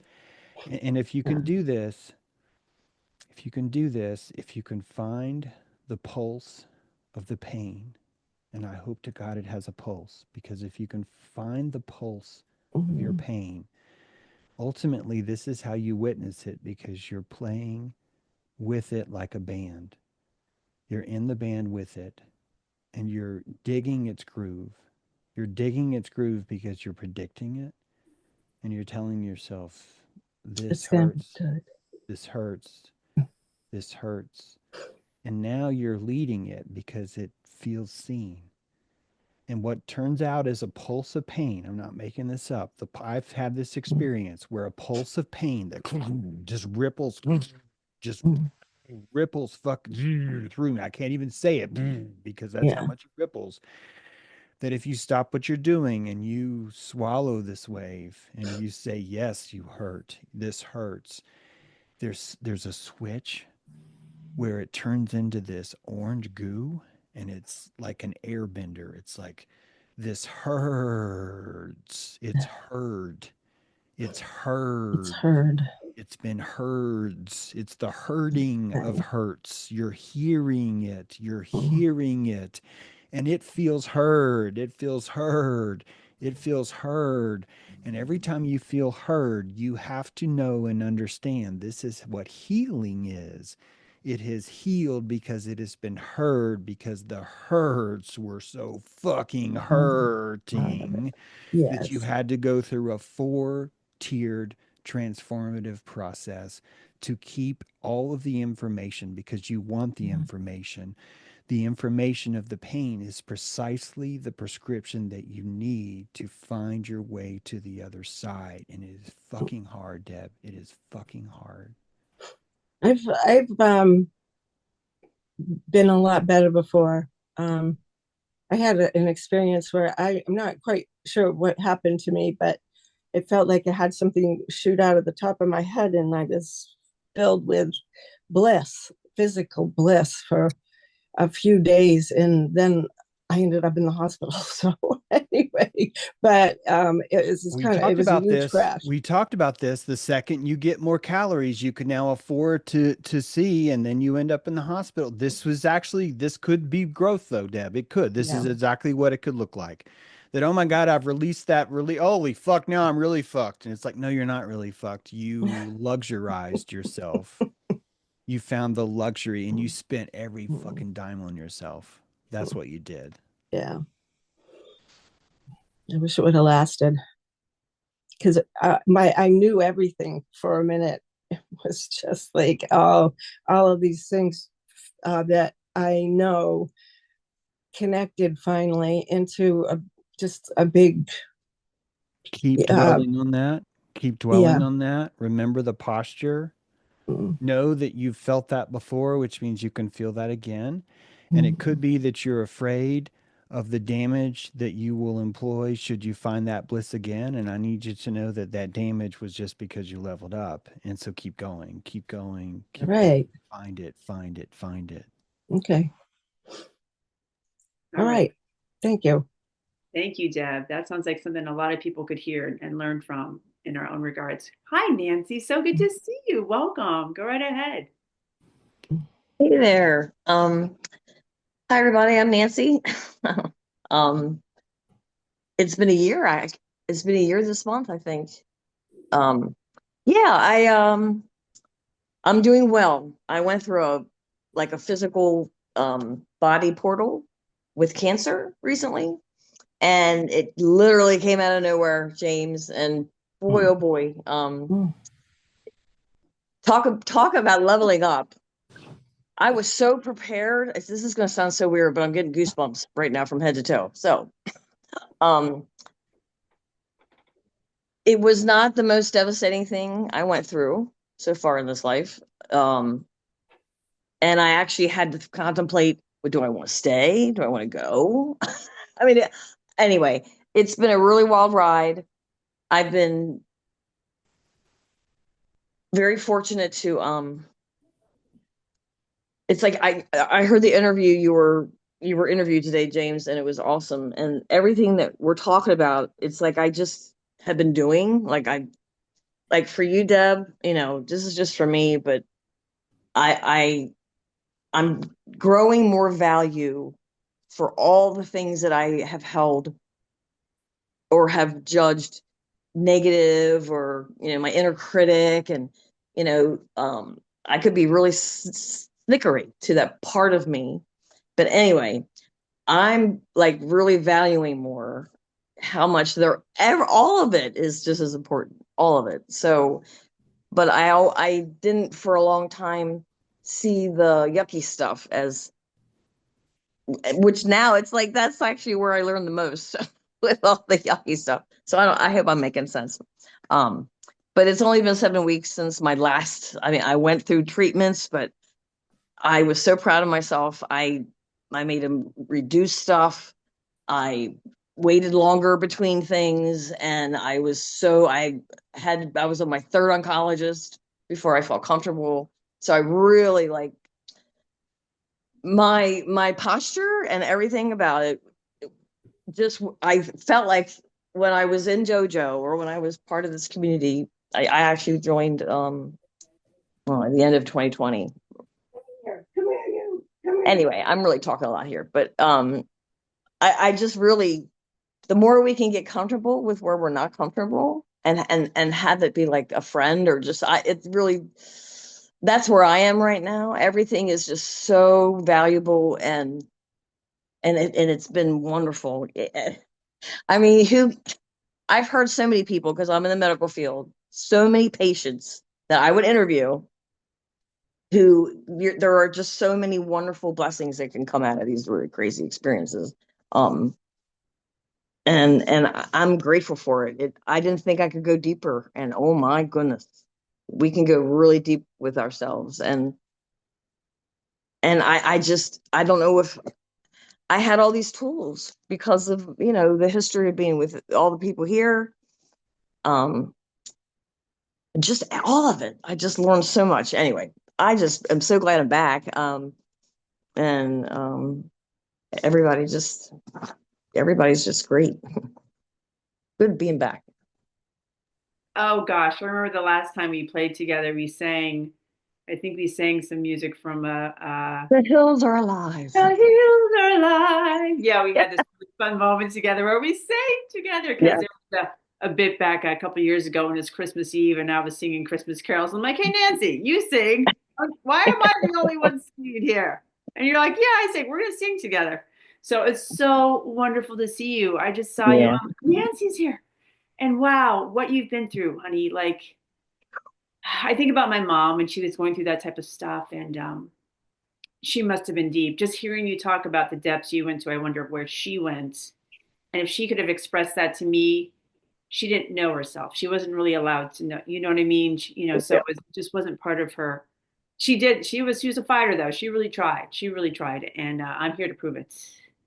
All right, Nancy, thank you so much. Again, can't wait to see you in more of these. All right. All right, Lori, good to see you. Hi. Hey. I wanted to, share first on that chronic pain. I have other things I want to go back to, but I had chronic, not, I can't have that. I can only relate to the pain and the hurts of what it taught me.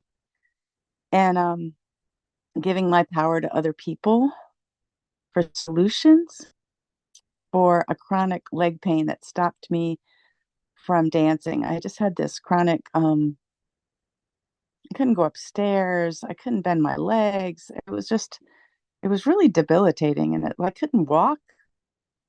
And I find it kind of like revisiting me right now. And it's kind of teaching me. It's teaching me something that I think that I'm going to go back and kind of revisit what was said, because it really hit me deep what James was talking about. Because this level of when I get more posture, and then I lose hertz and I hurt, it kind of related to what I'm now revisiting, because the posture connected to that show, and then having this revisiting of the leg pain coming back, which is, it's not like it was, but I thought, oh, I could go into that I think it's the fifth thing of the water of thoughts, and like what the thought of water, and I'm made up of water. And so then if my posture, or I'm leaking. So I just wanted to share a little story about the leaking of thought, because when I had the I think I went on, kind of didn't know I went on a mat, but James called me out on something, and I felt it really deep, that if I couldn't go out and be in my posture and render my reality, and I was out there looking at other people and kind of making up stories about it, I was leaking energy, or leaking my prana. And I kind of use it as a practice. So I actually wear special clothes when I'm doing work. Like people were talking about putting their superhero capes on or whatever, or swords or whatever. I have special overalls I wear when I'm doing special work, which has rewords all over it. I wore it to 5-5. I have render, renew, rebirth, all these rewords. So when I'm wearing them, I don't really lose posture when I'm wearing certain like super powered like play clothes. But when I'm trying to fit into a group or trying to get someone to dance with me or going back into the past with all these people that I used to know, I have more of a tendency to lose my prana, which then I lose my calorie, I lose my hertz. I go lower in hertz and I hurt um, physically. So it's kind of making these connections. So I saw this guy that I hadn't seen in like 20 years, I don't know, a really long time. I wasn't going out dancing like I am now. And I knew him from when I lived up in New England. And just said, you know what? I just don't want to have these talks inside of my head with someone that probably doesn't want to have those talks inside of his head either. So I just started saying what I felt like, gosh, it's really hard to go out here by myself. I really wish I was going to a place where I didn't know anybody and nobody knew me. And he said, really? And I said, yeah. And then I said another thing. And then I said another thing. And then I said something about, well, wouldn't it be fun if we could just co-create this dancing? He says, you know, every time I dance in my head, I always think I'm boring and that every move I make is like I just did that move. And I said, you? He's a really good dancer. I said, you really think that? He said, yeah. He told me what was going on with his own self-talk. And I was like, gosh, and my own self-talk showing up at a dance venue with all these people I know, they're not thinking about me. I'm thinking about what they're thinking about me. I'm like, I'm losing all these calories from something that's probably not even happening. So I'm going to just tell one other little tiny story that's related 1987. Wow, I got this flashback. My I have one daughter. I had her when I was very young. They just went back to my alma mater and where I raised her, which is on Long Island. And they went to go take this one of her children is looking to get recruited for the swim team over there. And they went back and she's like, she was bullied, really bullied horribly at school where she was suicidal. And I have memories of that, like what I was doing that had caused that. So then I have memories of when she was like 5 and 6 and what I was doing then, you know, college and all this other stuff. And so I kind of said to her, well, how did that feel for you to go back? You know, do you have anything that you need to talk to me about or bring up that I could have caught? You know, like I don't really have guilt or shame about it now, but if there was something that she needed to talk about, and she said, no, I don't have anything with you, Mom. I have nothing. It was all clear.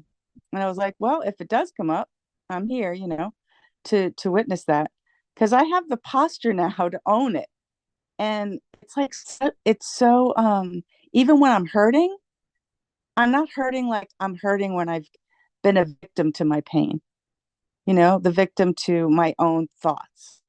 So I just wanted to chime in with that and great dojo tonight. Thanks. I Yeah, realize really great share. Go ahead, James. I realize we're over and Alex, I appreciate your hand up.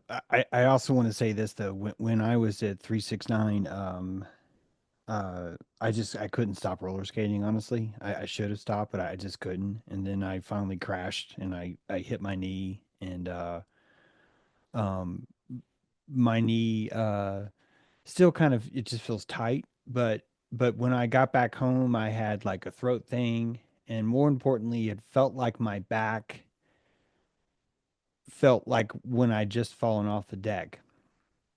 And I just want you guys to know that it would have been a perfect opportunity for me to say, oh, that what a disaster. This is a horrible thing. This is what happened. In fact, there was a person in Portland that I won't mention that was even saying, oh, I don't want to skate because I hurt my knee once. Like he was already this kind of like realm of I'm not going to skate because I'm afraid of being hurt.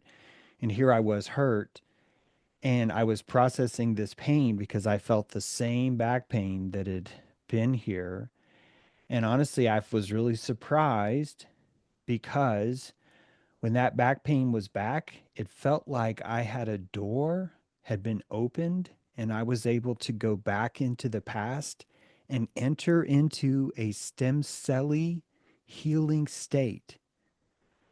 So in my mind, I leveled up because I went roller skating. And the first thing that happened when I leveled up is I was able to revisit my injury because 4 months of me telling myself, it's okay, had its toll on me. And my back stopped hurting because it stopped repairing itself. It got as far as it could. And because I leveled up roller skating, I was able to go back and level up even more. I hope you can appreciate that this is all placebo.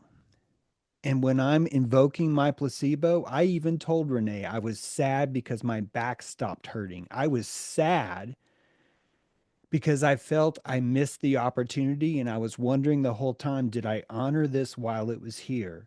That while the back pain was there and I was in bed and I was like, oh my God, how am I going to get up? Or when I coughed, it hurt so bad that I was able to go back into that state. And it feels like I was able to be even more constructive than I was back when it was injured because it was fleeting and because the pain had returned and because I saw the opportunity. I'm not making this up. I felt remorse when the pain went away because I wasn't sure if maybe I had tapped into it completely. Did I heal myself? Probably. Can I prove that? No. Does it matter? Fuck no. All that matters is my belief. This cosmology is energetically tapping in and you're able to direct it into certain ways, but you're going to have your ego.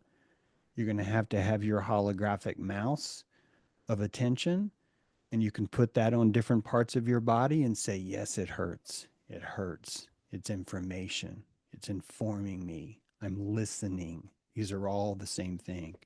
Just wanted to add that here because it's all part of it. Thanks. I might just also add that what I said about information and frequency, and you said about how you can smooth it out, it's like you're taking chaos of the information of the pain and turning it into music. And I think that you can't fully tap into it because that's the magic. It's like the way it always happens with me is like I'm tapped into that pain and I know what you mean about kind of missing it.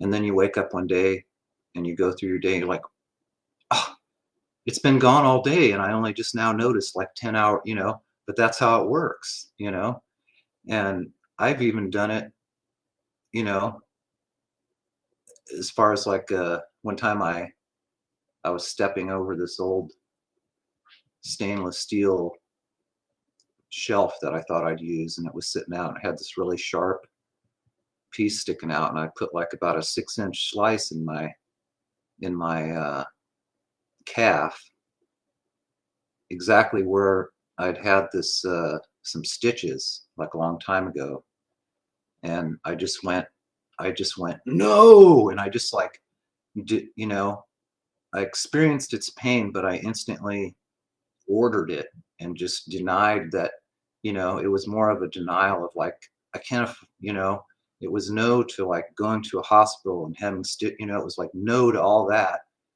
And then when I had the guts to look at it, there was no blood and it was together.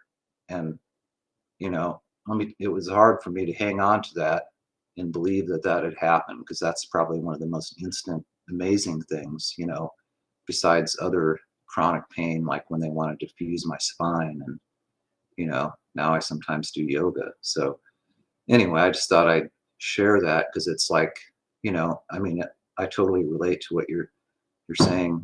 I mean, everybody really, what everybody's saying about this. And I think you can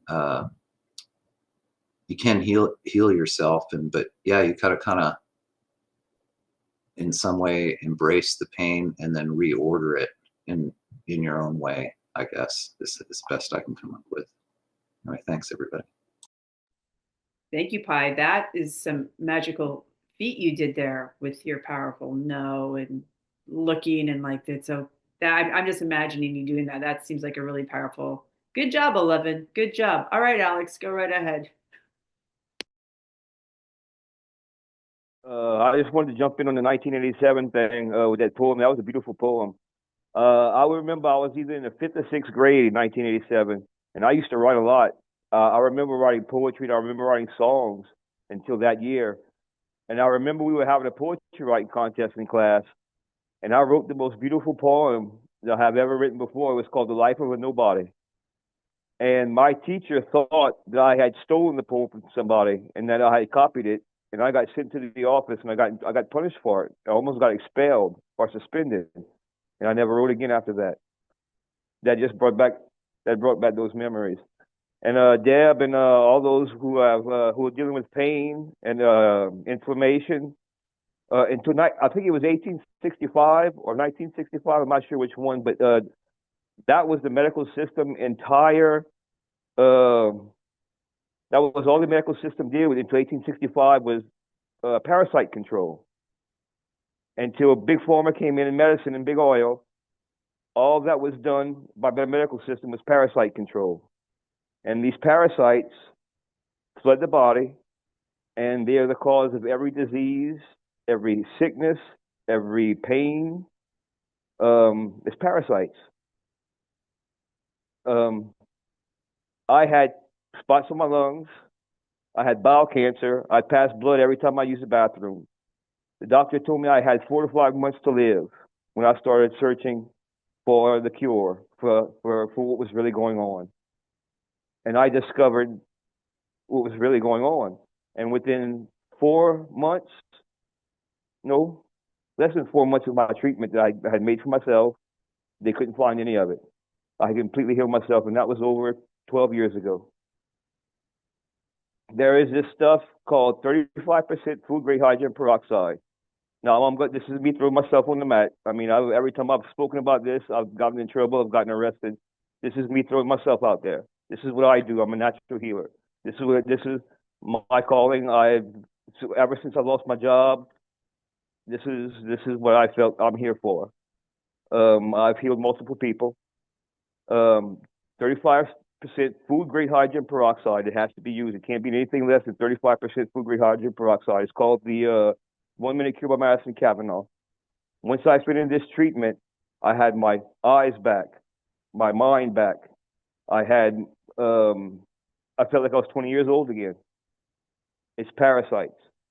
And if you can get them out of the body and deparasite yourself, you feel like you're in your 20s again. That's all I had to say. Thank you, Alex. I know that is a train of thought going on. And yeah, thank you for that. I appreciate that. It looks like there aren't any hands up anymore. I believe we've come to an end of an amazing Matt, everybody, at 216. It's been, gosh, really, really, I'm really excited how much we talked about the body and the spirits. And thanks for all the new additions here. And Nancy, so great to see you. You guys can all unmute and say goodbye. So Great to see everybody. Great Good to seeing everybody. Y'all, thank y'all for everybody. All right, thank Good you night, everybody. so much. Bye, Good night, love you guys. everybody. Beautiful people. Bye, all. See you next time. Love you guys. Bye.